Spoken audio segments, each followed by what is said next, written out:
Whenever God comes up with an answer for you, somebody always misinterprets it. Somebody always has their own plan. The natural mind begins to take over. In John, the 21st chapter, in the 15th verse, Jesus asked St. Peter, "Lovest thou me more than these?" And he said, "Yea, Lord, I love thee." And Jesus said, "Well, feed my lambs, my little ones." Next verse, "Simon, son of Jonas, lovest thou me?" And he said, "Yea, Lord, thou knowest I love thee." And he said, "Feed my sheep." Then the next verse, "Simon, son of Jonas, lovest thou me?" And Peter by this time was a little concerned, and he said, "Well, yea, Lord, you know that I love you." And Jesus said, "Feed my sheep." Now, what has happened here is that Jesus was telling St. Peter what to do. Feed my sheep. But of course, Peter was concerned about what everybody else was doing.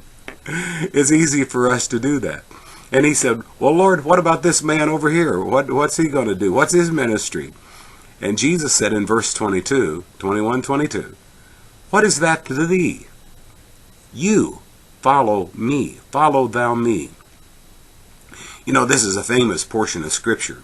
When Tolstoy read this, of course, his natural mind took over.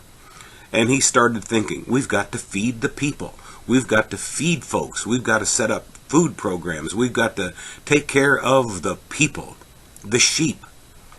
And he wrote a book called, "What Then Shall We Do?" Well, when Jesus had said, "Feed my sheep," then what shall we do then? What then shall we do? And his goal was to feed people, and he started trying to figure out how. But in the Spirit, we see it different than that.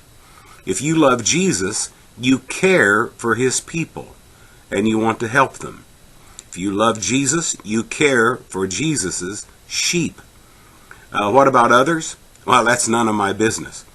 I got to tell you, I'm following Jesus. Somebody said, "Well, what about that preacher?" I said, "Well, actually, what the other guy's doing is not my business. I've got my own sheep I've got to take care of." Maybe we should all look at it that way. What is that to thee? Follow thou me. You need to get a hold of God for your own life and do what God has called you to do. I hope you're enjoying these daily sessions. You can find me also at rosscollett.com.